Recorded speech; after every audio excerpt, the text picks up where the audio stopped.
Ayan po. Kamusta ma'am yung juice at Hello. coffee? Okay po. Very, siya sa health ko talaga. Kasi first na punta ko dito, may problems yung picking ng kamay ko. So, since, nakainom ako noon after 3 days, wala yung tick eh. Wala na siya Oo nga eh. Nakita ko nga po yun, pinakita niyo sa akin. Oo. Na nagtitik siya. So, talagang, na siya Wow. Hindi na ako nahihirapan talaga.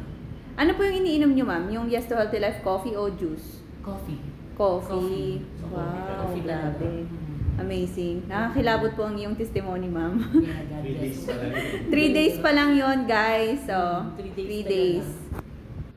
Ayan. So, thank you ma'am ha, sa trust. Kasi talagang sinubukan niyo po yung Yes to Healthy Life products. Thank you for introducing me rin itong coffee. Opo. Kasi Grabe, more ayoko power. pa-opera eh. So, totoo lang. Ayoko pa-opera. Kasi madami na rin ako opera. So, since meron, kahit nung after 3 days, meron pa siya. Pero since ngayon nga, pagbuka-buka ko ngayon, Wala na. Promise. Ay, grabe. Ay, grabe. Hindi fast na siya. Oo nga, no. Ang galing. Yung Tagalog ng tiking, matigas. Naglalak siya eh. Naglalak siya. Tapos kailangan ko pa siyang ganunin. Then masakit na siya pag ginaganon eh. So, ayun, wala mo. Promise. Congratulations. Ang galing. Wow, amen. Thank you talaga.